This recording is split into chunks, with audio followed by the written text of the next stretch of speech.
Hello everyone, welcome to पवन वाग Academy. I am Ankita, your friend as usual guys. और आज के class में हम लोग देखेंगे आपका नेक्स्ट वाला part elements of group 16, 17 and 18 वाले चैप्टर का।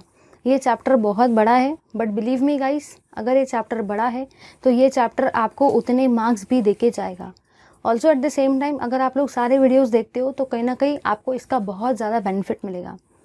सिर्फ और सिर्फ स्टेट बोर्ड में तो नहीं, लेकिन उसी के अलावा आपको MST, CET, नीट, जेई जैसे पेपर्स में भी इस चैप्टर का आपको हेल्प मिलेगा। ठीक है, तो चलिए अब हम लोग देखेंगे हमारे नेक्स्ट वाले पार्ट को इस क्लास में।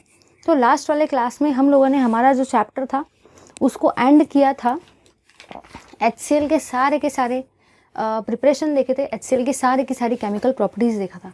और उसी के कंटिन्यूशन में अभी हम लोग देखने वाले हैं आपका इंटर हैलोजन कंपाउंड, कि इंटर हैलोजन कंपाउंड क्या होता है, इंटर हैलोजन कंपाउंड का क्लासिफिकेशन क्या होता है, यूजेस कौन से होते हैं, प्रिपरेशन कैसे किया जाता है, अलग अलग प्रॉपर्टीज़ कौन सी होती है, केमिकल रिएक्टिविटी कौन सी होती है, वो सारी चीज़ें हम लोग देखने वाले हैं आज की क्लास में। इंटर हैलोजन कंपाउंड एक अपने आप में ही बहुत ही मस्त टॉपिक है। यहाँ से बहुत सारे क्वेश्चंस पेपर में आते हैं, एग्जामिनर का ये फेवरेट क्वेश्चन होता है। तो चलिए ज़्यादा टाइम वेस्ट के बिना लेंगे एंट्री अपने इस पार्ट के अंदर जिसका नाम है इंटर हैलोजन कंपाउंड। चलिए देखेंगे कि इंटर हैलोजन कंपाउंड क्या होता है। ठीक है, चलिए स्टार्ट करते हैं।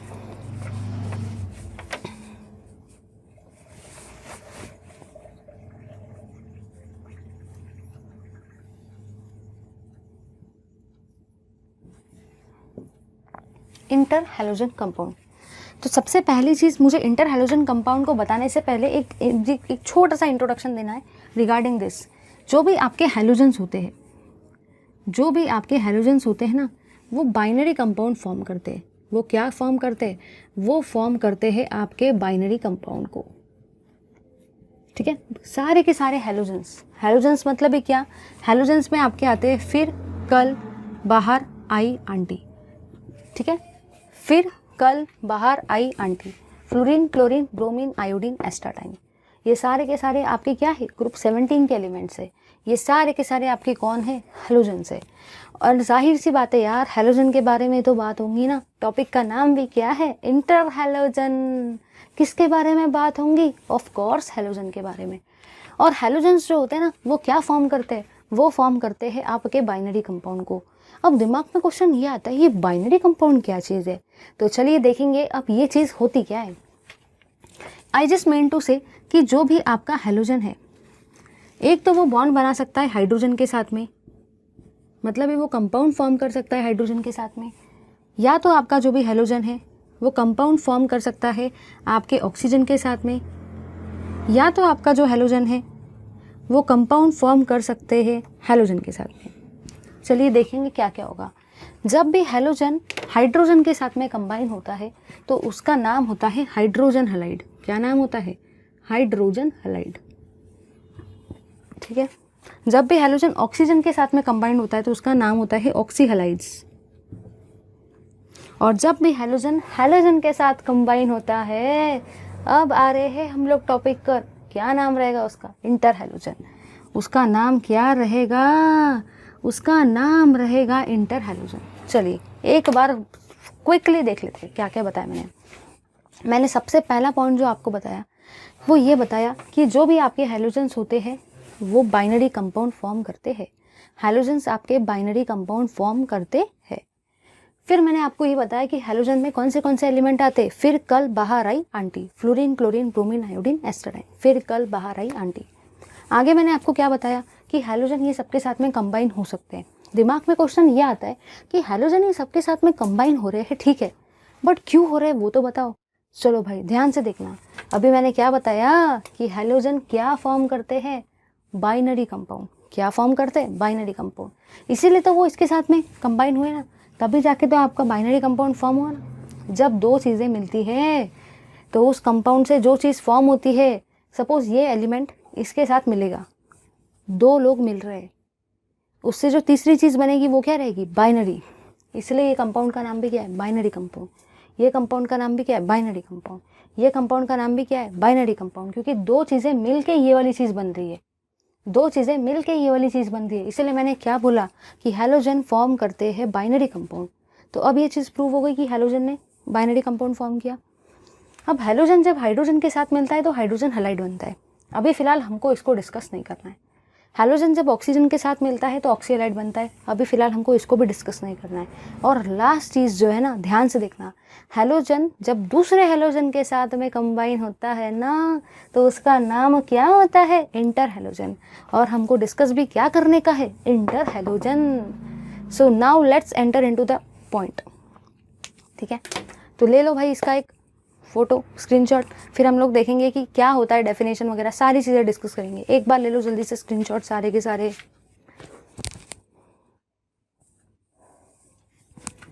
चलिए, अब हम लोगों ने इंट्रोडक्शन तो देख लिया, अब हम लोग देखेंगे डेफिनेशन को, जो कि पेपर में आता है, और साइड बाय साइड मैं आपको बताऊंगी कि इसका फॉर्म कैसे रहता है, मतलब फ्रेमिंग कैसा रहता है इंटर हाइड्रोजन कंपाउंड का, और ये कौन से हाइड्रोजन आइटम इसमें पार्टिसिपेट करते हैं इसके फॉर्मेशन के लिए। चलिए देखते हैं उस पार्ट को। तो यहाँ पे आपको याद रखना है, सबसे पहले मैं डेफिनेशन लिख देती हूँ, टेंशन नहीं लेने का, सब समझा के दूंगी। The compound which is form by the compound which is form by combination of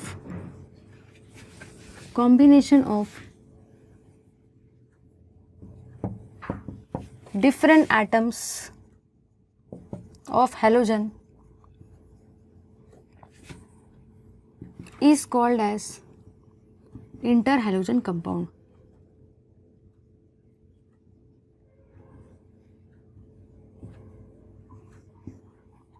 चलिए देखेंगे हम लोग। आधे लोग सोचेंगे ये क्या लिख दिया डेफिनेशन, कुछ भी समझा ही नहीं। सुनो भाई, अभी एक्सप्लेनेशन बाकी है ना, अभी तो सिर्फ लिखा है, अभी पिक्चर तो बाकी है। सुनो सारे के सारे। कहना मुझे यहाँ पे ये है कि ऐसा कंपाउंड जो फॉर्म होता है जब एक हैलोजन दूसरे हैलोजन के साथ में कंबाइन होते हैं, तो ऐसे कंपाउंड को हम लोग क्या बोलते हैं? Inter halogen compound. अब सुनो भाई, अभी थोड़ी देर पहले बताया था कि जब एक हैलोजन दूसरे हैलोजन के साथ में कंबाइन होगा, अभी बताया था इसके पहले, उससे क्या बनता है? Inter halogen. अब आधे लोग बोलेंगे मैम हमको कैसे याद रहेगा कि इंटर हैलोजन कंपाउंड है? देखो रे देखो, इसका नाम ही क्या है? Inter halogen. इंटर हैलोजन मतलब ये कंपाउंड किसके बीच में फॉर्म होने वाला है? एक हैलोजन का दूसरे हैलोजन के साथ में जब फॉर्म होगा कंपाउंड, तो नाम क्या रहेगा? Inter halogen compound. बस वही वाली चीज़ है। चलिए आगे बढ़ते हैं। अब इंटर हैलोजन कंपाउंड जो है ना, उसका फॉर्म कैसे होता है ज़रा देख लेते हैं। जो भी आपका इंटर हैलोजन कंपाउंड होता है, जो भी आपका इंटर हैलोजन कंपाउंड होता है ना, उसका फॉर्म कुछ इस तरीके से होता है। उसका फॉर्म होता है एक्स डैश के फॉर्म में, और ये होता है आपका एन। मतलब ये होता है आपका representation of inter halogen compound. इसको हम लोग बेस्ट तरीके से रिप्रेजेंटेशन भी बोल सकते हैं। ये होता है भाई आपका रिप्रेजेंटेशन किसका? इंटर हैलोजन कंपाउंड का। चलिए, अब दिमाग में क्वेश्चन ये आता है कि मैम ये एक्स क्या है, ये एक्स डैश क्या है, और मुझे कैसे पता चलेगा? अभी सब बताती हूँ, थोड़ा सा देखो। यहाँ पे जो भी आपका एक्स है ना, एक्स का मतलब होता है हैलोजेंस। ठीक है, एक्स डैश का मतलब भी क्या होता है? हैलोजन। अब दिमाग में क्वेश्चन सबसे पहला ये आता है कि मैम जब एक्स भी है हैलोजन, जब एक्स डैश भी है हैलोजन, तो फिर इसको एक्स डैश का को लिखा, एक्स से लिख देते थे, ये भी हैलोजन है, ये भी हैलोजन है। लेकिन सुनो भाई सुनो, सबसे पहला जो आपका एक्स है ना, एक्स का मतलब होता है halogen. Halogen of higher size, या तो मैं बोल सकती हूँ larger size. Halogen of larger size and smaller electronegativity. Smaller electronegativity. नीचे वाले मतलब ये एक्स डैश का मतलब होता है halogen of smaller size and higher electronegativity. And higher electronegativity.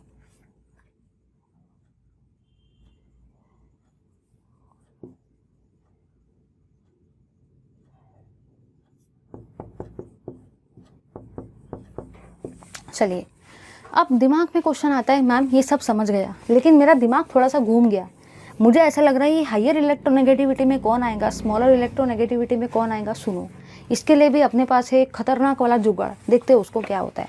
सबसे पहली बात आपको बस इतना पता होना चाहिए, फिर कल बाहर आई आंटी, यही तो होते हैं ना आपके ग्रुप 17 के एलिमेंट्स, यही तो होते हैं आपके हैलोजन्स। फिर कल बाहर आई आंटी। देखो कैसे इंटर हैलोजन कंपाउंड बनाने का वो आपको सिखा रही हूँ मैं। देखो कैसे बनाएंगे सारे के सारे। सपोज़ मैंने क्लोरीन को लिया है, सपोज़ मैंने क्लोरीन को लिया, ये है मेरा X और ये है मेरा X डैश, ठीक है। तो अगर मैंने क्लोरीन को लिया है ना एज इंटर हैलोजन कंपाउंड बनाने के लिए, तो क्लोरीन के साथ में जो X डैश मेरे को लेना है वो क्लोरीन के ऊपर वाला ही लेना है। क्योंकि आधे लोगों को जब मैं ऐसा पढ़ाऊंगी केमिस्ट्री के लैंग्वेज में कि हाइयर इलेक्ट्रोनेगेटिविटी, लोअर इलेक्ट्रोनेगेटिविटी, उनका पूरा दिमाग ही घूम जाता है। वो सोचते हैं हे भगवान ये क्या चल रहा है। लेकिन अब उनको टेंशन लेने का ज़रूरत नहीं है, अपने पास एक शॉर्टर वाला भी ट्रिक है। अब चलेंगे अपन वो शॉर्टर वाले ट्रिक से। मुझे पता है ये आप लोगों को नहीं समझने वाला, अब सुनो मेरा ट्रिक समझेगा। क्लोरीन मैंने लिया, क्लोरीन के ऊपर में कौन आ रहा है भाई, फ्लोरीन। मतलब क्लोरीन के साथ में जो भी मुझे इंटर हैलोजन कंपाउंड बनाने का है वो फ्लोरीन ही मैं ले सकती हूँ, नीचे वाले नहीं ले सकती, ठीक है। चलिए अब मैंने ब्रोमीन लिया, तो ब्रोमीन के साथ में मैं किसको किसको ले सकती हूँ, ब्रोमीन के साथ में मैं किसको किसको ले सकती हूँ, चला चेक करो। ब्रोमीन के ऊपर में कौन कौन आ रहा है, फ्लोरीन भी आ रहा है और क्लोरीन भी आ रहा है। मतलब ब्रोमीन के साथ में फ्लोरीन को भी ले सकती हूँ और क्लोरीन को भी ले सकती हूँ, बट आयोडीन को नहीं ले सकती क्योंकि आयोडीन उसके नीचे आ रहा है। मतलब कहना मुझे क्या है, अगर मुझे इंटर हैलोजन कंपाउंड बनाने का है ना तो मुझे सिर्फ और सिर्फ उसके ऊपर वाला ही लेने का है। अब समझ गया ना, अब समझ गया होगा मुझे पता है। क्लोरीन के साथ में सिर्फ और सिर्फ आप किसको ले सकते हो, फ्लोरीन को। ब्रोमीन के साथ में किसको किसको ले सकते हो, क्लोरीन को भी ले सकते हो, फ्लोरीन को भी। चलिए अब बढ़ेंगे आयोडीन की तरफ।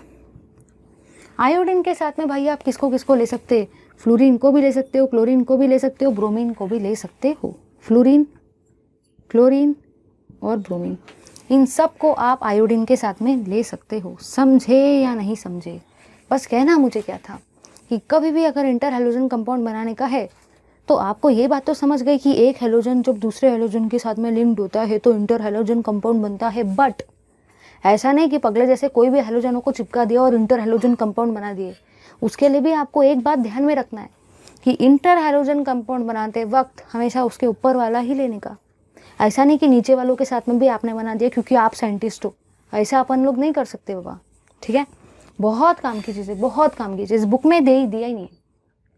बुक में उन्होंने साइंटिफिक लैंग्वेज समझा दी बट ऐसा नहीं बताया कि ऐसा क्यों हो रहा है वैसा क्यों हो रहा है। अब समझ में आ गया ना। चलिए ले लो भाई, इसका स्क्रीनशॉट ले लो। चलिए भाई अब मैंने आपको इंटर हैलोजन कंपाउंड समझा दिया, इंटर हैलोजन कंपाउंड का फॉर्म भी समझा दिया और मैंने आपको इंटर हैलोजन कंपाउंड फॉर्म करने का क्राइटेरिया भी बता दिया। चलिए तो अब इसी के कंटिन्यूशन में हम लोग देखेंगे अपने नेक्स्ट पार्ट को जो कि है classification of inter halogen compound. चलिए देखते हैं क्लासिफिकेशन को कि क्लासिफिकेशन इंटर हैलोजन कंपाउंड का क्या कहता है। तो नेक्स्ट पार्ट है आपका classification of inter halogen compound.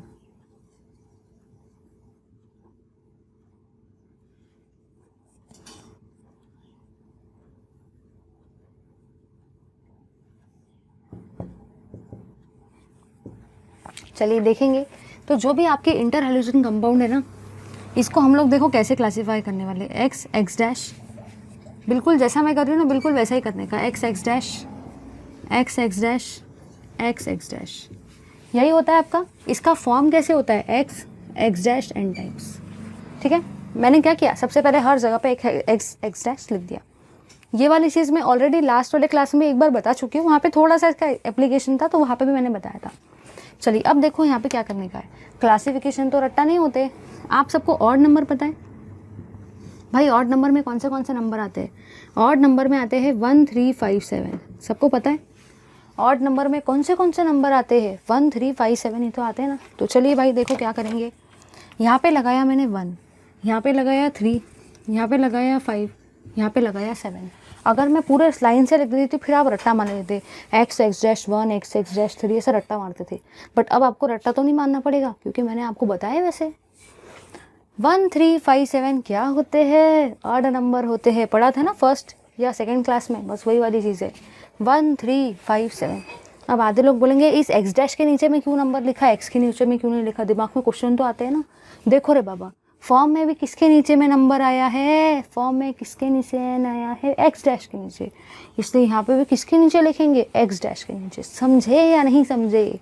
चलिए मूव करते हैं आगे की तरफ। आगे का पार्ट क्या कहता है भाई, आपका जो आगे का पार्ट है देखेंगे वो क्या कहता है। अब कहना मुझे यहाँ पे जो है ना वो ये है, ध्यान से देखने का। अगर मैं बात करती हूँ इसके एग्जाम्पल की तो इसके आपके एग्जाम्पल्स देखो कौन से आते हैं। इसका एग्जाम्पल आता है ClF1, ठीक है। इसमें एग्जाम्पल आपका आएगा BrF1, BrCl1 और ले लो, बस इतने एग्जाम्पल आई थिंक काफ़ी है, ठीक है। हाँ, अगर मैं बात करती हूँ इसके एग्जाम्पल की, सब समझा के, तो सिर्फ 2 मिनट थोड़ा सा वेट करो। इसके एग्जाम्पल रहेंगे ClF3, BrF3, BrIF3। इसके एग्जाम्पल आपके रहेंगे ClF5, BrF5, IF5। इसका एग्जाम्पल रहता है भाई IF7। अब देखो भाई, दिमाग में क्वेश्चन आता है, मैम ये आपने फटाफट बना दिए, लेकिन मेरे को तो इतना सारा रट्टा मारना पड़ेगा। आपको भी रट्टा नहीं मारना है, मैं सब समझा के देती हूँ, एक बार देखो, सुनते जाओ बस। यहाँ पे क्या है 1, इसलिए हर किसी के नीचे में कितना है 1। यहाँ पे कितना है 3, हर किसी के नीचे में 3। 5 है, हर किसी के नीचे में क्या है 5 है। यहाँ पे 7 है, हर किसी के नीचे में क्या रहेगा 7 रहेगा। अब ऐसा नहीं कि अपने मन से कुछ भी पगले जैसे बना दिया क्योंकि आप साइंटिस्ट हो, ऐसा नहीं कर सकते अपन, है कि नहीं। जो एग्जिस्ट ही नहीं करेगा वो भी आपने बना दी तो एग्जामिनर को लगेगा भाई ये बच्चा साइंटिस्ट है कि नहीं। चलिए देखते हैं आगे की तरफ। अब आगे मुझे कहना जो है ना, यहाँ पे देखना ज़रा क्या कहने का है मुझे। यहाँ पे ये कहना है, अभी थोड़ी देर पहले बताया था, फिर कल बाहर आई आंटी, अभी बताया था। चलिए देखो, ये ऑब्जर्व किया, यहाँ पे मैंने क्लोरीन को लिया, क्लोरीन के साथ में मैंने किसको लिया, ब्रोमीन को लिया, क्योंकि अभी मैंने थोड़ी देर पहले बताया था कि कभी भी अगर इंटर हैलोजन कंपाउंड बनाने का है तो हमेशा उसके ऊपर वाले कंपाउंड को ही लेने का, नीचे वाले को मत लेना। तो क्लोरीन के ऊपर में क्या है, फ्लोरीन, इसलिए हर जगह पे क्लोरीन का किसके साथ में बनाया, सिर्फ और सिर्फ फ्लोरीन के साथ में। ऐसा नहीं कि पगले जैसे ब्रोमीन के साथ भी बना दिया, आयोडीन के साथ भी, क्योंकि वो इंटर हैलोजन है, ऐसा नहीं कर सकते अपन।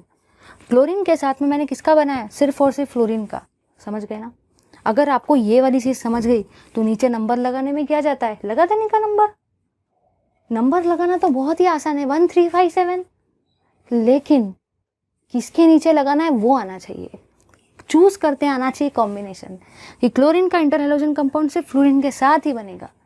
आगे बढ़ेंगे भाई, ब्रोमीन है, अभी बताया था अगर ब्रोमीन का बनाना है तो फ्लोरीन के साथ भी बनेगा, क्लोरीन के साथ भी बनेगा, क्योंकि ये दोनों क्या आते हैं, ये दोनों ब्रोमीन के ऊपर आते हैं। इसलिए एक तो बनेगा BrF और किसके साथ में बनाया, Cl के साथ में, समझ गए ना।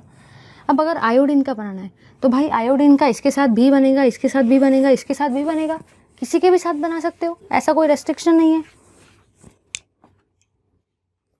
समझ गए सारे के सारे, बहुत आसान था। तो नंबर डालना इट्स वेरी इजी, 1 3 5 7।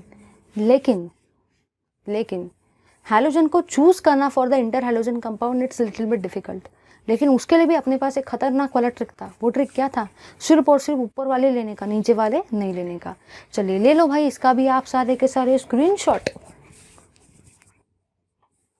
चलिए अब हम लोग आफ्टर क्लासिफिकेशन देखेंगे आपके naming of inter halogen compounds को। मतलब आई मीन टू से कि हम लोग इंटर हैलोजन कंपाउंड्स को नेम कैसे देंगे। तो चलिए गाइस देखते हैं कि नेम कैसे देंगे इंटर हैलोजन कंपाउंड्स को। चलिए देखेंगे naming of inter halogen compounds.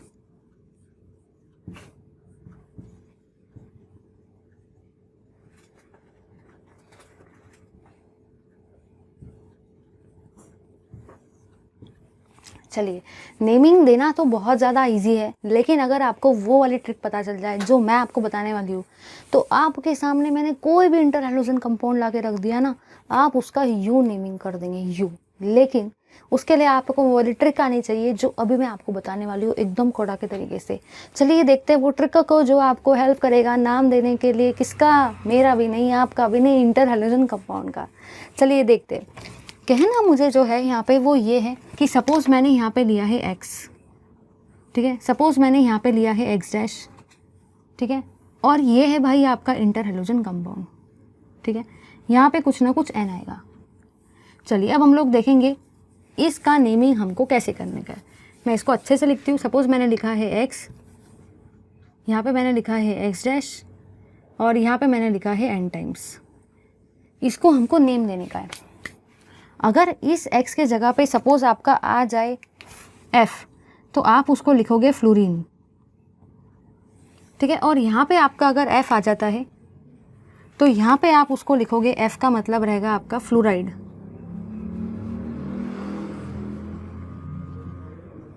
ठीक है। यहाँ पे अगर आपका Cl आता है तो उसका मतलब रहेगा क्लोरीन, और यहाँ पे जब Cl आता है तो उसी को आप लोग लिखेंगे क्लोराइड। ठीक है, यहाँ पे जब आपका ब्रोमीन आता है, फिर कल बाहर आई आंटी।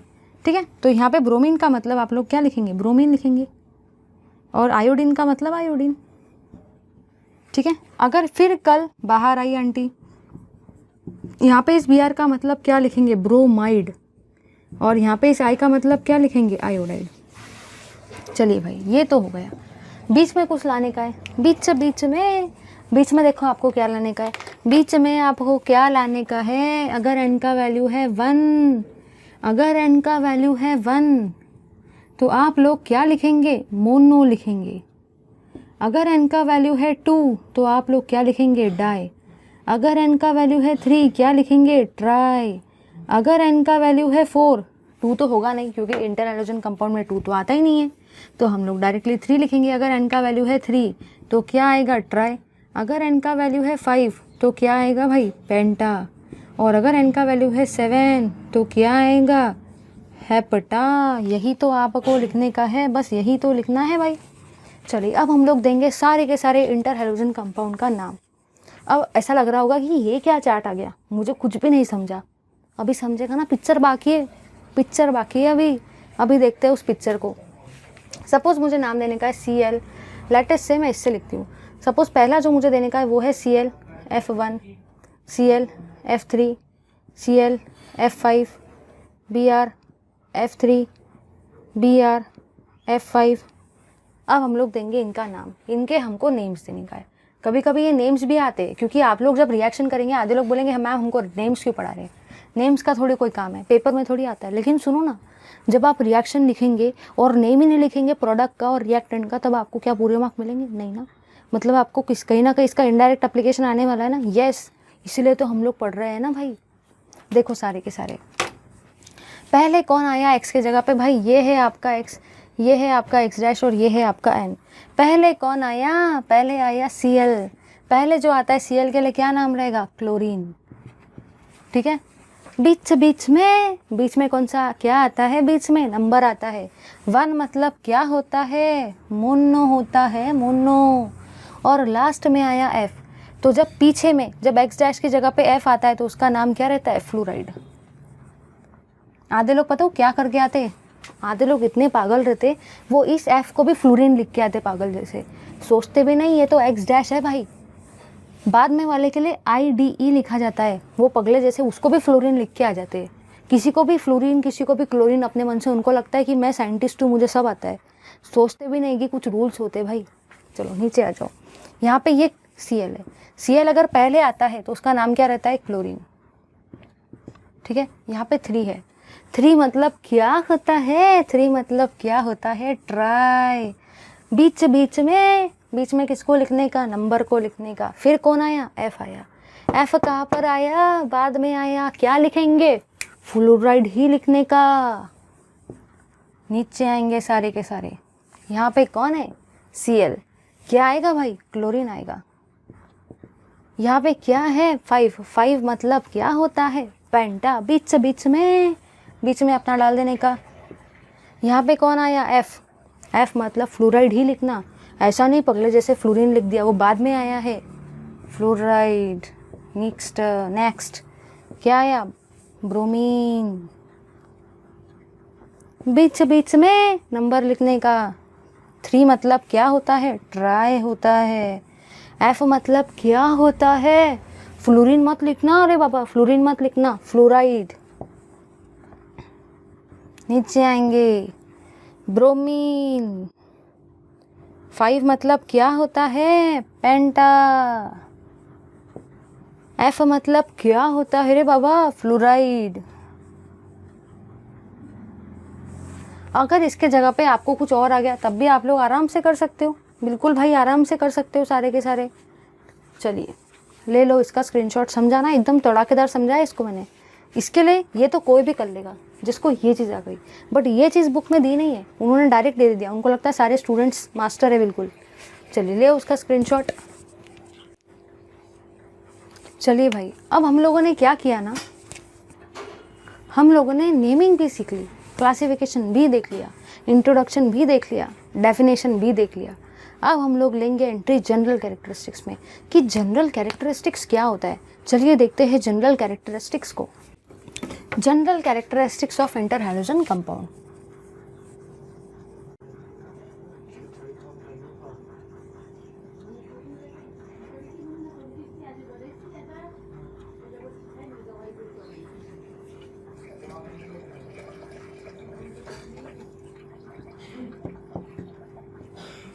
चलिए अब मुझे क्या बताना है, ज़रा ध्यान देना। मुझे आपको यहाँ पे कुछ ऐसे पॉइंट्स बताना, ऐसा नहीं कि पगले जैसे मैं 10-10 पॉइंट बुक में दिए तो वो लिखूंगी फिर आपको एक एक समझाते बैठूंगी, ऐसा अपन नहीं करने वाले।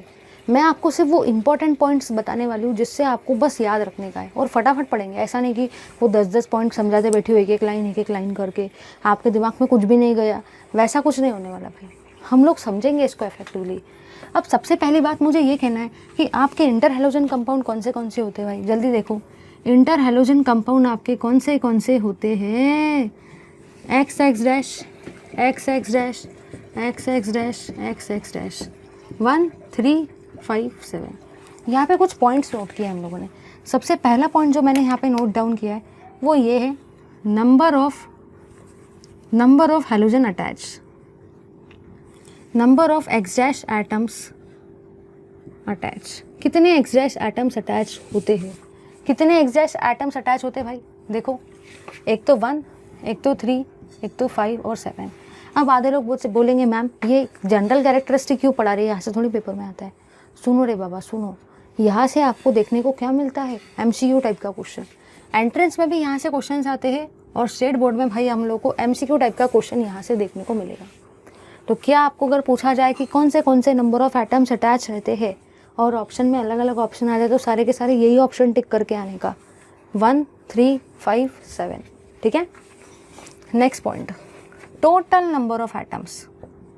टोटल नंबर ऑफ एटम्स कितने रहते हैं? टोटल नंबर ऑफ एटम्स मतलब ही X dash plus X plus X dash atoms आपके कितने रहते हैं in inter halogen compounds? In inter halogen compounds तो आपके टोटल एटम कितने भाई? देखो यहाँ पे है 1 प्लस 1 कितना होता है? 2। ठीक है, यहाँ पे है 1, यहाँ पे है 3 प्लस 1 कितना होता है? 4। 1 प्लस 5 6, 1 प्लस 7 8। क्या कुछ ऑब्जर्व किया? सोचो, कुछ ऑब्जर्व किया? हाँ कुछ तो ऑब्जर्व किया ना। क्या ऑब्जर्व किया भाई? क्या ऑब्जर्व किया कि नंबर ऑफ एटम्स जो अटैच रहते हैं ना, number of X dash atoms जो अटैच रहते हैं ना, वो हमेशा कैसे रहते हैं? All are odd number, all are odd number. और क्या ऑब्जर्व किया भाई? जो भी टोटल नंबर ऑफ एटम्स रहते हैं ना, टोटल नंबर ऑफ एटम्स वो कैसे रहते हैं? All are even number. 2 6 4 8 2 4 6 8। अगर पेपर में आएगा तो आधे बच्चे इतने पागल रहेंगे वो पढ़ेंगे ही नहीं सेंटेंस को, वो लिखेंगे टिक करके आएंगे ऑल आर ऑड, और एग्जामिनर वहीं पे आपका गेम लेगा। वो आपको पूछेगा, वो कुछ और ही पूछेगा। वो पूछेगा आपको टोटल नंबर ऑफ एटम्स क्या अटैच रहते हैं। पगले जैसे 1 3 5 7 टिक करके आ जाते, पूरा सेंटेंस भी नहीं पढ़ते, फिर पछतावा करते अरे बाप रे ये तो ऑप्शन ही कुछ अलग था, वहाँ पे पूछ रखा था टोटल नंबर ऑफ एटम्स कितने अटैच रहते हैं। बगले जैसे 1 3 5 7 को टिक करके आते, क्या ऑप्शन टिक करके आएंगे? 2 4 6 8। और क्या ऑब्जर्व किया? और आपने ये ऑब्जर्व किया कि ऑल इंटर हैलोजन कंपाउंड्स, और इंटर हैलोजन कंपाउंड जितने भी आपके इंटर हैलोजन कंपाउंड्स हैं ना, वो सारे के सारे कैसे नेचर के हैं? Are diamagnetic in nature, are diamagnetic in nature. आपको ऑप्शन में दिया जाता है, बहुत बार पूछा जाता है, बहुत बार, वेरी वेरी इंपॉर्टेंट, बहुत बार इंपॉर्टेंट है ये MCQ के लिए, बहुत बार पूछा था, कोई भी आपको दे दिया जाता है। बताओ इसका नेचर क्या है भाई? आपको ऐसा पूछा जाएगा, चलो ClF3 बताओ ये डाई मैग्नेटिक है पैरा मैग्नेटिक है? आधे लोग तो सोचते बैठते क्या है इसका नेचर, क्या डाया है पैरा है। पगले लोग सोचते भी नहीं कि सारे के सारे इंटर हैलोजन कंपाउंड्स तो डाई मैग्नेटिक नेचर के होते हैं, उसमें तो सोचने की बात ही नहीं है। समझे या नहीं समझे? इसीलिए तो मैंने बताया जनरल कैरेक्टरिस्टिक्स। ले लो सारे के सारे भी, इसका भी स्क्रीनशॉट।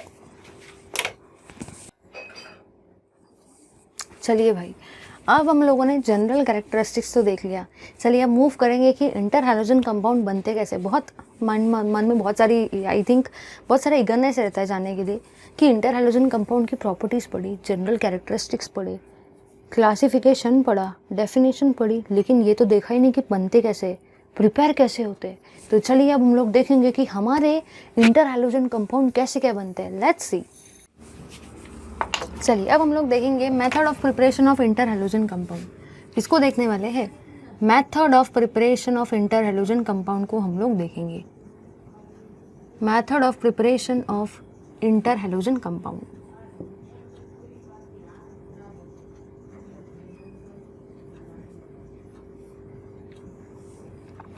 सबसे पहली चीज़ जो आपको यहाँ पे याद रखना है वो ये है कि हमें क्लियर कट आइडिया मिल जाना चाहिए कि हम लोग कौन से टेक्निक से इंटर हैलोजन कंपाउंड को बना सकते हैं।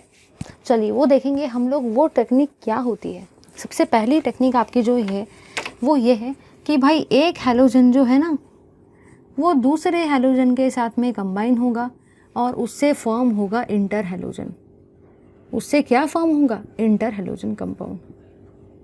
ये जो टेक्निक होती है ना भाई आपकी, ये होती है बाय डायरेक्ट कॉम्बिनेशन। इसको क्या बोला जाता है? Direct combination. अगर हमको ये बेसिस पता ही नहीं होगा, डायरेक्ट मैं फटाफट रिएक्शन पढ़ाने में लग जाऊंगी, देखो भाई ये इसके साथ में रिएक्ट होता है, ये बन जाएगा, ऐसा पीडीएफ लगा के सीधा सीधा अगर बता दिया ये ऐसा बनता है, ये ऐसा बनता है, ये ऐसा बनता है, क्या समझेगा आपको? कुछ भी नहीं समझने वाला वैसा पीडीएफ लगा के अगर बता दिया तो। इसलिए मैं आपको अच्छे से बता रही हूँ, ठीक है। तो पहला वे ऐसा रहेगा कि हैलोजन, एक हैलोजन दूसरे के साथ कंबाइन होगा, इंटर हैलोजन कंपाउंड बनेगा। दूसरा आपका क्या रहेगा?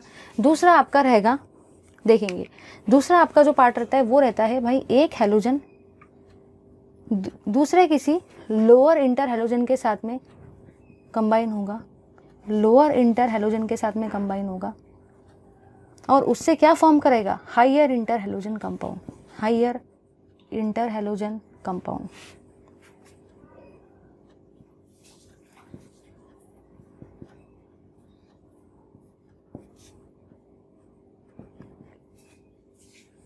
और थर्ड मेथड आपका रहता है special method, special method for preparation of, special method for preparation of HICl, ठीक है। तो हमको टोटल ये वाली चीज़ें देखने की है। यस, तो आपको एक आइडिया मिल गया कि पहला तरीका क्या है इंटर हैलोजन बनाने का। एक हैलोजन को दूसरे हैलोजन के साथ में कंबाइन करेंगे और क्या तैयार करेंगे? Inter halogen compound. इसको क्या बोलते हैं? Direct method. सेकंड मेथड क्या रह सकती है भाई? एक हैलोजन दूसरे इंटर हैलोजन के साथ में कंबाइन करेगा और क्या बनाएगा? Higher interhalogen compound. और तीसरा वे क्या रहेगा? Special method for the preparation of ICl। चलिए अब ये मेथड को हम लोग स्टेप बाय स्टेप डिस्कस करेंगे, ज़्यादा टाइम वेस्ट किए बिना एकदम बेस्ट तरीके से। तो चलिए देखेंगे अब इन पर्टिकुलर मेथड को। तो उसमें सबसे पहली मेथड जो हम लोग देखने वाले हैं वो है आपका भाई डायरेक्ट कॉम्बिनेशन। डायरेक्ट कॉम्बिनेशन हम लोग देखने वाले हैं, ठीक है, डायरेक्ट कॉम्बिनेशन। और डायरेक्ट कॉम्बिनेशन में हम लोग सबसे पहले हमें आइडिया मिल जाना चाहिए कि हम लोग किसका किसका प्रिपरेशन डिस्कस करने वाले हैं।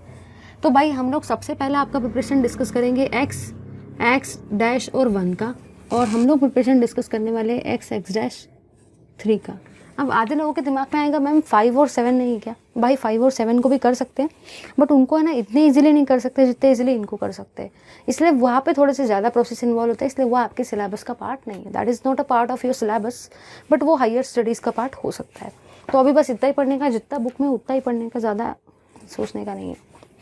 चलिए सबसे पहले हम लोग देखेंगे डायरेक्ट कॉम्बिनेशन को, कि डायरेक्ट कॉम्बिनेशन में होने क्या क्या वाला है। उसके बाद में मैं आपको बताने वाली हूँ सेकेंड मेथड, जिसमें एक हैलोजन जो है वो किसी दूसरे लोअर इंटर हैलोजन के साथ में कंबाइन होगा, लोअर इंटर हैलोजन के साथ में कंबाइन होगा।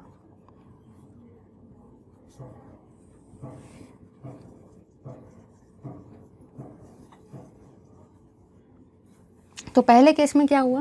पहले केस में एक हैलोजन दूसरे हैलोजन के साथ में कंबाइन होने वाला है। अब आधे लोग ये कुछ नया नहीं कर रहे, अभी थोड़ी देर पहले बता दिया था, बस वही वाली चीज़ है। देखो भाई, अब हम लोग को देखना है कि हमको प्रिपेयर कौन से करने का है। सबसे पहले हमको बनाना है CLF को, सबसे पहले हमको बनाना है CLF को, सेकंड हमको बनाना है ICL को, और थर्ड हमको बनाना है BRCL को। ऐसा नहीं कि कुछ भी अपने मन से बना दिया, जो पूछा गया वही बताऊंगी ना। तो आपको यहाँ पे बनाना है ClF3 को, यहाँ पे आपको बनाने का है BrF3 को, यहाँ पे आपको बनाना है ICl3 को, साइड बाय साइड यहाँ पे आपको बनाना है BrF को, यहाँ पे आपको बनाना है BrF3 को। चलिए देखेंगे हम लोग कि हमको ये कंपाउंड को कैसे क्या फ्रेम करने का है। दिमाग में बहुत सारे कॉम्प्लिकेशंस चल रहे होंगे कि ये कंपाउंड बनेगा तो कैसे बनेगा, और मुझे कैसे पता चलेगा कि ये वाला कंपाउंड ऐसे ही कुछ बनने वाले हैं। तो चलिए मैं आपको वो सब बताने वाली हूँ कि कैसे क्या ये वाले कंपाउंड आपके बनेंगे। चलिए देखते हैं भाई, इसको देखेंगे हम लोग सारे के सारे इसको। सबसे पहली बात, यहाँ पे क्या दिख रहा है, ज़्यादा दिमाग नहीं लगाना है अपना एक्स्ट्रा वाला। यहाँ पे दिख क्या रहा है, यहाँ पे क्या दिख रहा है भाई आपको, यहाँ पे दिख रहा है क्लोरीन और फ्लोरीन। इसलिए किसको लेंगे, इसलिए हम लोग लेंगे क्लोरीन को, उसके अंदर किसको डालेंगे, फ्लोरीन को, और क्या बना लेंगे ClF। रिएक्शन आप बैलेंस कर लेना भाई। इसके अंदर में हम लोग जो डालते हैं ना, वो डालते हैं कॉपर वेसल के प्रेजेंस में ये वाली रिएक्शन होती है।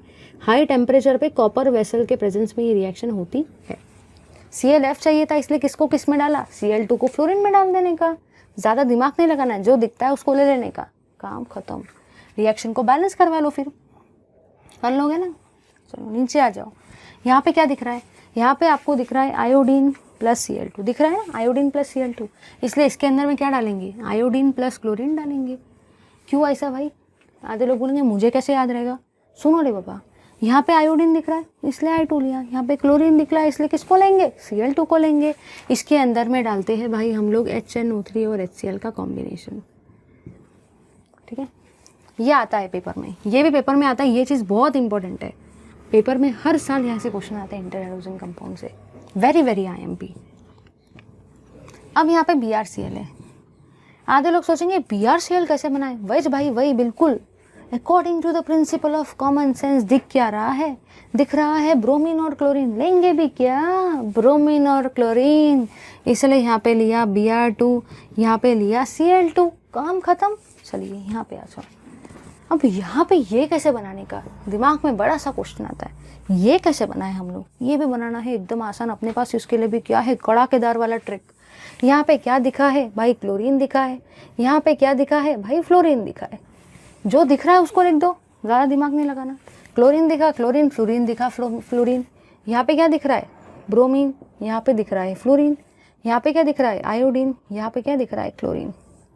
देखो कितना आसान था। मुझे पता है दिमाग में क्वेश्चन चल रहे हैं, बड़े दिमाग में क्वेश्चन यहाँ पे ये चल रहा होगा, मैम ये क्या आप पढ़ा रहे हो हमको, दोनों तरफ तो सेम ही रिएक्शन करवा दी, फिर हमको कैसे पता चलेगा कि कब ClF बनेगा और कब ClF3 बनेगा।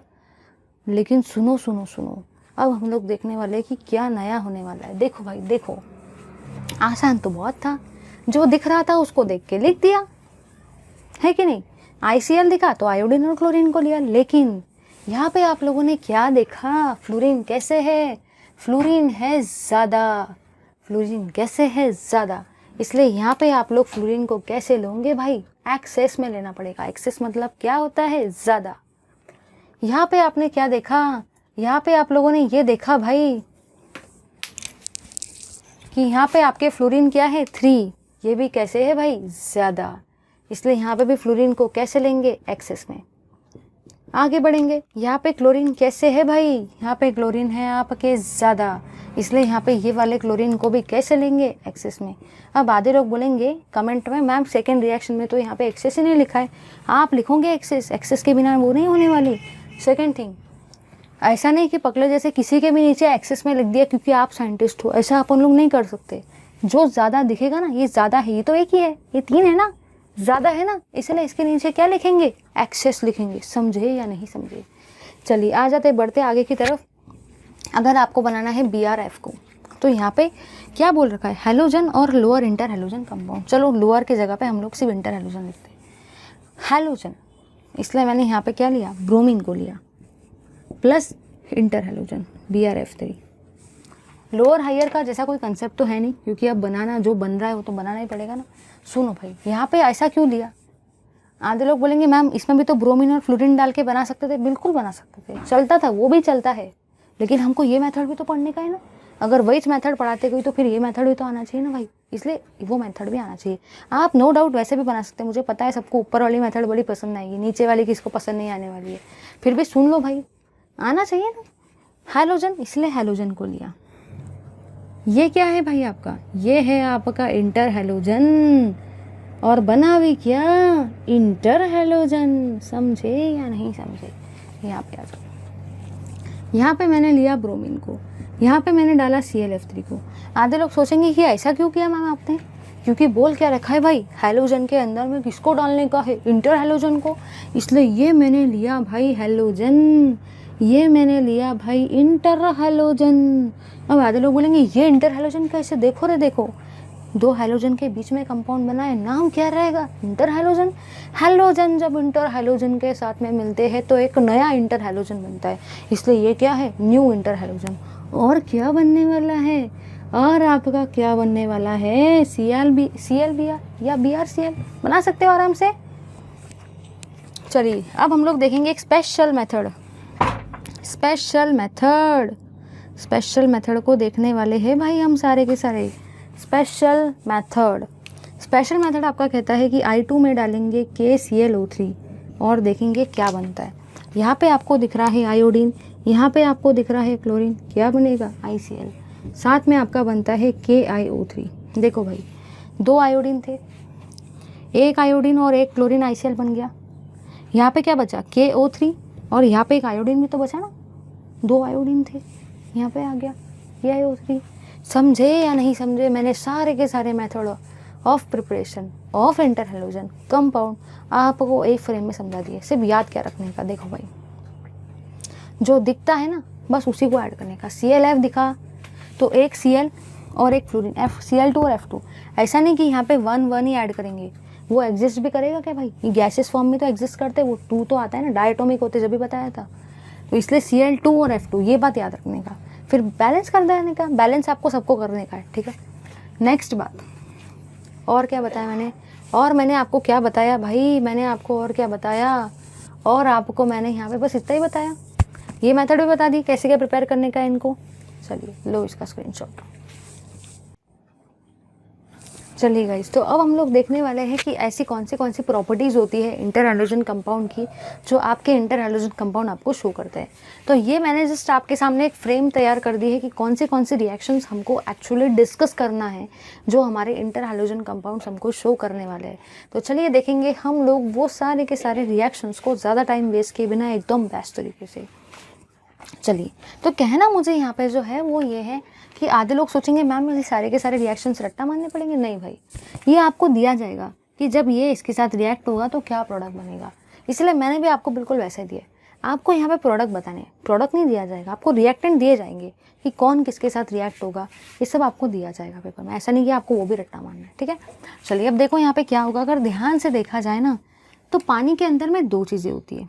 क्या क्या होता है, पानी के अंदर में आपका होता है H और होता है OH। सबको पता है कि पानी के अंदर में H और OH होता है। अब देखो भाई क्या होगा, यहाँ से आपका Cl और यहाँ से आपका H क्या बनाएंगे, सबसे पहले बनाएंगे HCl, ठीक है। अपने पास हर चीज़ को करने का है ट्रिक। H2O में क्या होता है, H और OH, यहाँ से आपका H और यहाँ से आपका Cl क्या बना लेंगे, HCl। अब ये बच गया, ये बच गया, ये दोनों एक दूसरे के साथ कंबाइन हो जाएंगे, क्या बनाएंगे भाई, HOBr। समझा या नहीं समझा। आधे लोग रट्टा मान लेते हैं कि जब BrCl पानी के साथ में रिएक्ट होता है तो HCl और HOBr बनता है, उसको 10-10 बार पढ़ते, ये सोचते भी नहीं कि ऐसा क्यों हो रहा है। अब समझा या नहीं समझा, क्या आप रट्टा मारने का ज़रूरत है, बिल्कुल भी नहीं भाई, बिल्कुल भी नहीं। पानी के अंदर में था H और OH, यहाँ से निकला H, यहाँ से निकला Cl, क्या बन गया, HCl। फिर यहाँ पे था Br, यहाँ पे था OH, पहले यहाँ से H और यहाँ से Cl, HCl बन गए। अब यहाँ पे Br बचा और यहाँ पे OH बचा, इन्होंने भी कंबाइन कर लिया और HOBr बना लिया।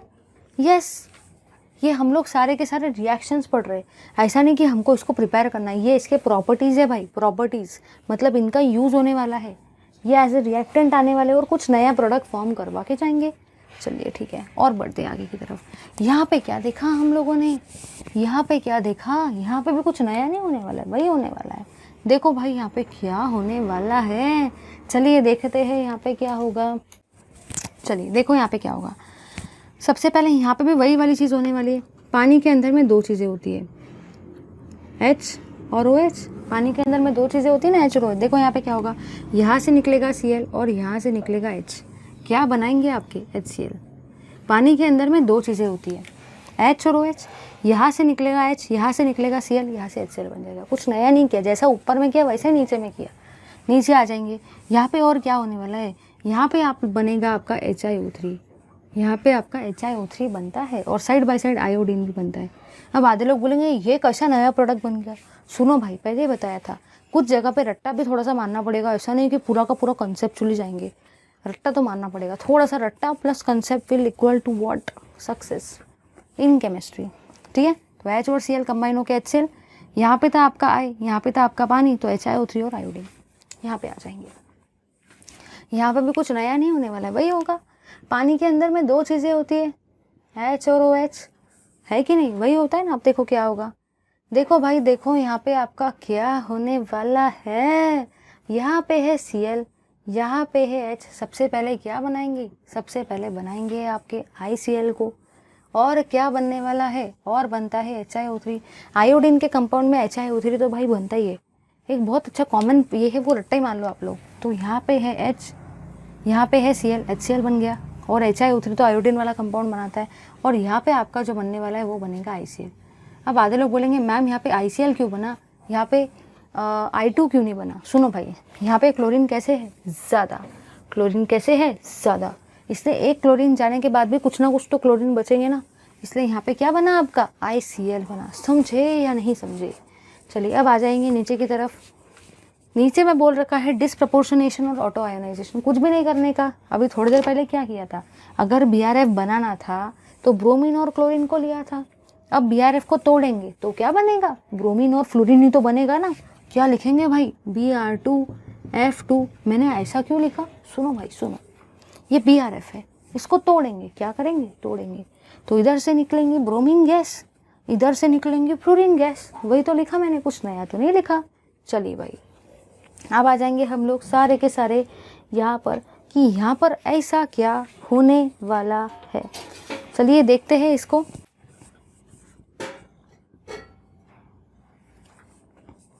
चलिए देखेंगे, यहाँ पे आपका बनता है ClF2 1+ और यहाँ पे आपका बनता है ClF4 1-। अब आधे लोग बोलेंगे मैम आपने तो ये आंसर को रट्टा मारा और हमको बता दिया, ये क्या हो गया। सुनो भाई, यहाँ पे भी एक है अपने पास एक खतरनाक वाला ट्रिक। खतरनाक वाला ट्रिक है इसके लिए। सारे के सारे यहाँ पे आपको क्या दिख रहा है, यहाँ पे 3 दिख रहा है। अब मुझे आप ही लोग बताओ 2 + 1 कितना होता है। 2 + 1 भी कितना होता है भाई, 3 तो होता है। इसलिए मैंने यहाँ पे 3 को कैसे तोड़ा, 2 + 1 के फॉर्म में 4 दे दिया। और आप सारे के सारे मुझे ये भी बताओ 4 - 1 कितना होता है। 4 - 1 भी तो 3 ही होता है ना। तो क्या हम लोग इसको ऐसे लिख सकते हैं। देखो भाई, यहाँ पे है 3, इस 3 को लिखने का है तो कैसे लिखेंगे। ये पहला तरीका है 2 + 1 करके, मतलब नीचे 2 लिख के ऊपर 4 + 1 दे देंगे तो 2 + 1 भी 3 होता है। सेकंड तरीका क्या है, यहाँ पे 4 लिख देंगे और यहाँ पे 4 1- दे देंगे तो 4 - 1 भी कितना होता है, 3 होता है। तो कुछ नया नहीं किया भाई हम लोगों ने। ICl3 क्या देगा, ICl + Cl2। चलिए नीचे आ जाएंगे इस रिएक्शन में कि इस रिएक्शन में आपका होने क्या वाला है। चलिए यहाँ पे क्या होगा, देखो आयोडीन जाएगा इधर के कार्बन पे, Cl जाएगा इधर के कार्बन पे। ये था आपका CH2, ये था आपका CH2। भाई आयोडीन गया आपके इधर के कार्बन पर, आयोडीन गया आपके इधर के कार्बन पर, क्लोरीन गया आपके इधर के कार्बन पर। पहले डबल बॉन्ड था, अब एडिशन करवाया तो डबल बॉन्ड का कन्वर्शन काय में हो जाएगा, सिंगल बॉन्ड में। येस और नो, बस बहुत आसान था। यहाँ पे आ जाएंगे, यहाँ पे क्या होने वाला है देखेंगे। यहाँ पे आपका पहला प्रोडक्ट बनता है भाई UF6 और सेकंड बनता है आपका ClF। सेकंड प्रोडक्ट क्या बनता है, ClF बनता है। समझे या नहीं समझे, बहुत आसान थी ये रिएक्शंस। चलिए आप सारे के सारे इसका स्क्रीनशॉट लो। हाँ, यहीं से पढ़ना हो सके तो, क्योंकि टेक्स्ट बुक से पढ़ने जाओगे तो ये वाला कंसेप्ट नहीं क्लियर होगा, ये कैसे क्या बन गया, फिर वहाँ पे आपको रट्टा मारना पड़ेगा। ठीक है, सेकंड पॉइंट, ये वाली चीज़ भी बुक में दे नहीं रखी है जो मैंने आपको बताई है, इसलिए प्लीज़ यहीं से पढ़ो, लो स्क्रीनशॉट।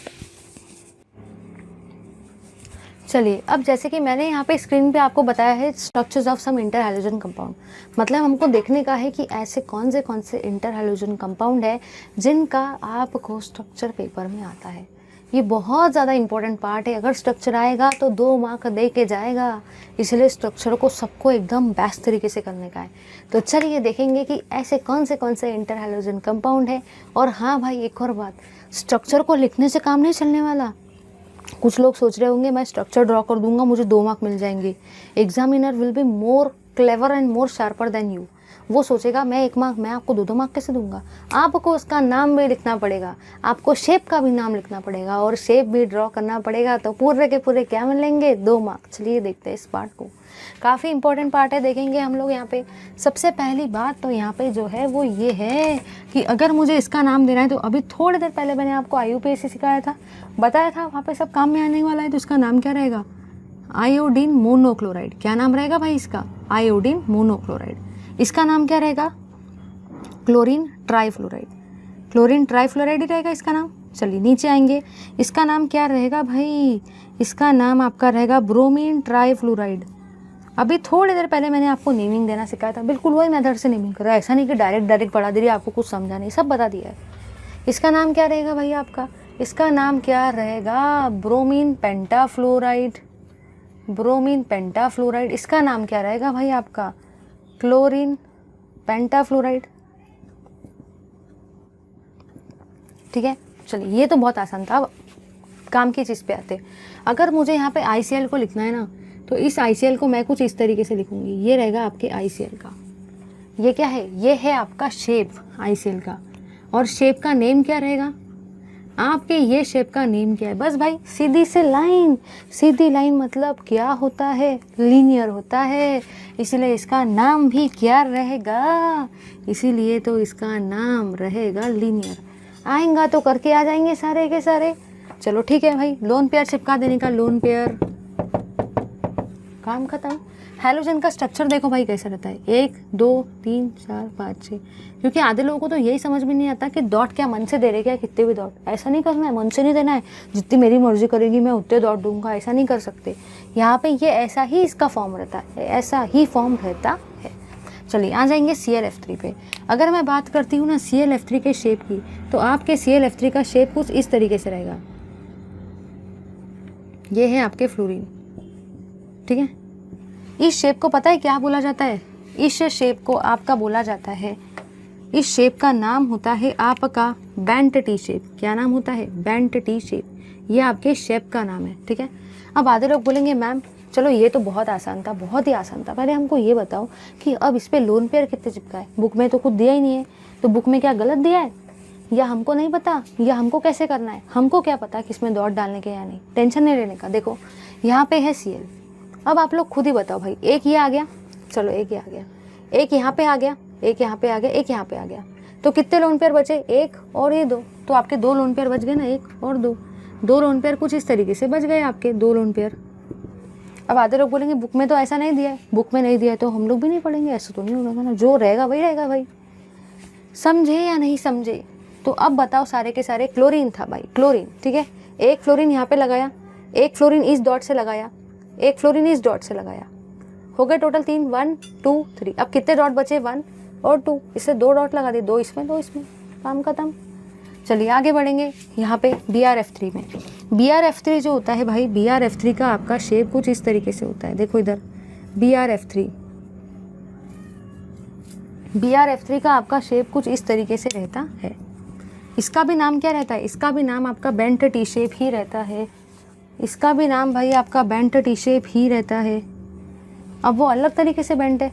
अब सुनो भाई, ध्यान से देखो रे, सारे के सारे ध्यान से देखेंगे। यहाँ पे भी चक्कर जो आता है वो आता है कि ये लोन पेयर कितने लगाएंगे, मुझे कैसे पता चलेगा। तो देखो भाई, ये आपका ब्रोमीन था, ब्रोमीन था, एक हेलोजन यहाँ पे आया, एक फ्लोरीन इस डॉट से आया, एक फ्लोरीन इस डॉट से आया, कितने डॉट बच गए, ये वाला डॉट बच गया और ये वाला, तो 2 बच गए ना, इसलिए 1 और 2। समझ या नहीं समझा या नहीं समझा। एक फ्लोरीन यहाँ पे है, ये ब्रोमीन सेंटर पे, एक फ्लोरीन यहाँ पे आया, एक फ्लोरीन यहाँ पे आया, एक फ्लोरीन यहाँ पे आया, तो 2 डॉट बच गए ना, इसलिए तो 2 लगाए।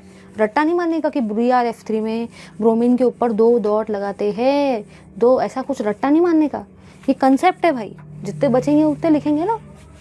यहाँ पे आ जाओ सारे के सारे, BrF5। चलिए देखते हैं BrF5 को, BrF5 क्या बोलता है।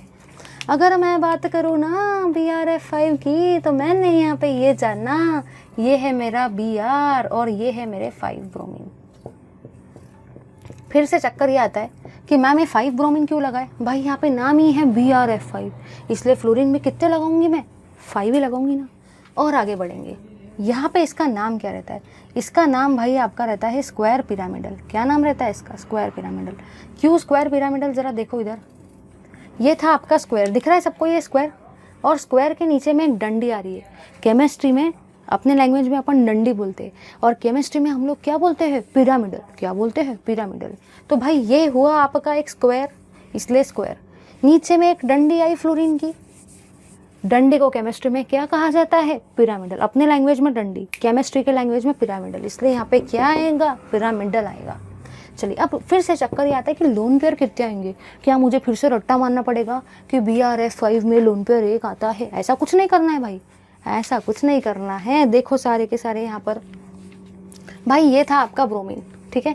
कितने फ्लोरीन लगाने के? 5। एक फ्लोरीन यहाँ पे आया, एक फ्लोरीन यहाँ पे आया, देखो भाई देखो, एक फ्लोरीन यहाँ पे आया, एक फ्लोरीन यहाँ पे आया, ठीक है, एक फ्लोरीन यहाँ पे आया, 4 5, ठीक है। देखो 1 2 3 4 5, ब्रोमीन सेंटर पे था, फ्लोरीन 5 आ गए। कितने लोन पेयर बचे भाई?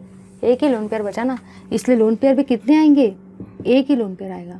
ऐसा नहीं कि अपने मन से कितने भी लोन पेयर ड्रॉ कर दिए, 5 लगा दिए ना, 1 2 3 4 5, एक ही लोन पेयर बचा। नीचे आ जाओ, नीचे रहेंगे हम लोग ClF5 के स्ट्रक्चर पर। अगर मैं बात करती हूँ ClF5 के स्ट्रक्चर की,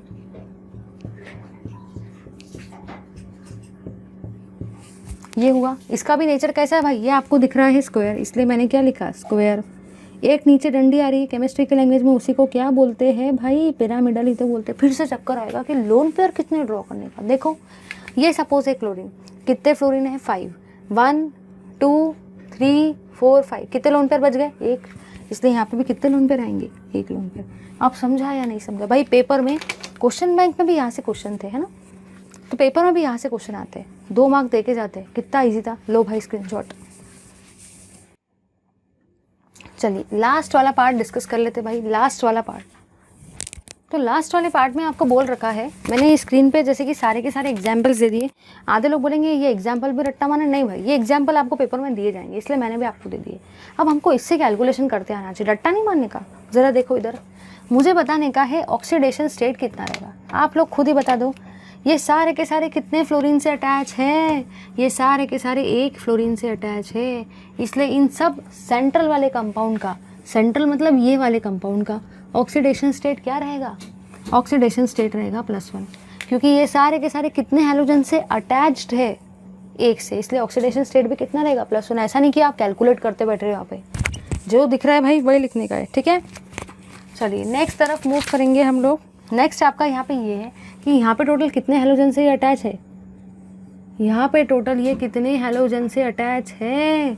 यहाँ पे टोटल ये अटैच है आपके टोटल 3 हैलोजन से। इसको ये तो एक्सेप्शनल केस है, लेकिन ये 3 हैलोजन से अटैच है ना, इसलिए इसका ऑक्सीडेशन स्टेट भी कितना रहेगा? +3। यहाँ पे ये कितने हैलोजन से अटैच है? 5, इसलिए +5। यहाँ पे कितने हैलोजन से अटैच है? 7, इसलिए +7। मतलब कहना मुझे क्या है? कहना मुझे बस इतना ही है कि ऑक्सीडेशन नंबर कैलकुलेट करते नहीं बैठना है पेपर में। ये आता है पेपर में, यहाँ से भी क्वेश्चन आपको देखने को मिलते हैं पेपर में। यहाँ से आपको 101% MCQ टाइप का क्वेश्चन आएगा। बहुत मज़ा आएगा जब करोगे, क्योंकि मैंने आपको सब बता दिया है। कितने हैलोजन से अटैच रहेगा बस उतना ही उसका ऑक्सीडेशन स्टेट रहेगा। 1 दिखेंगे तो +1, 3 दिखेंगे तो +3, 5 दिखेंगे तो +5 और 7 दिखेंगे तो +7। चलिए अब आते हैं सबसे काम के पॉइंट पे, जो कि है नंबर ऑफ लोन पेयर कितने रहेंगे। बड़ा कन्फ्यूजन होता है, ये तो आधे लोग रट्टा मार के जाते हैं कि इसके केस में नंबर ऑफ लोन पेयर इतने आएंगे, इसके केस में रट्टा मार लेते, 10-10 बार पढ़ लेते। ऐसा कुछ नहीं करने का, उसके लिए भी अपने पास है एक मस्त वाला ट्रिक। मैंने लिया सपोज इस एक्स को, ठीक है भाई, इस एक्स को लिया। आप सबको पता है कि एक्स का डायग्राम कुछ इस तरीके से रहता है, सबको पता है। अपने लिए साइड में ऐसा डायग्राम निकाल लेने का, जिससे हम लोग को एक आइडिया आ जाता है। अगर ये डायग्राम अपने लिए साइड में नहीं निकाला ना, तो फिर पूरा रट्टा मारना पड़ेगा। जिसको ये डायग्राम आ गया उसको रट्टा मारने की ज़रूरत नहीं है।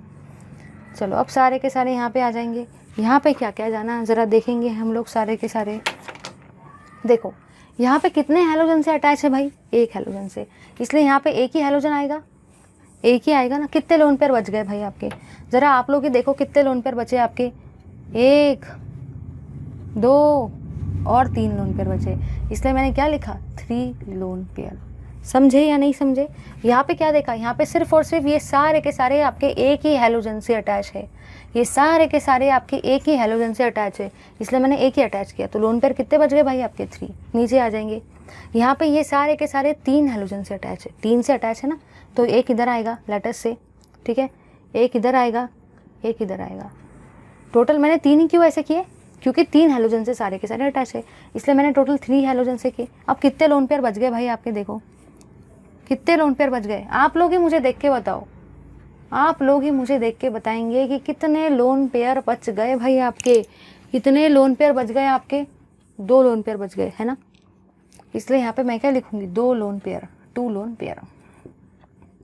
याद रखना पेयर बोल रखा है, मतलब 2 का मतलब 1 की जोड़ी होती है ना, तभी तो पेयर होगा भाई। नीचे आ जाएंगे, रट्टा मारना नहीं पड़ना ना, मज़ा आ रहा है, बहुत मज़ा आएगा। यहाँ पे सारे के सारे कितने से अटैच है, 5 से अटैच है भाई, 5 से अटैच है ना, दिख रहा है 5 से अटैच करेंगे 1, ठीक है, देखो भाई 2 3 4 5, 1 2 3 4 5 है। कितने लोन पेयर बच गए भाई आपके, कितने लोन पेयर बच गए, 1 ही तो लोन पेयर बचा, इसलिए क्या आएगा 1 लोन पेयर। नीचे में आ जाओ, यहाँ पे टोटल कितने से अटैच है, 7 से, 1 2 3 4 5 6 7।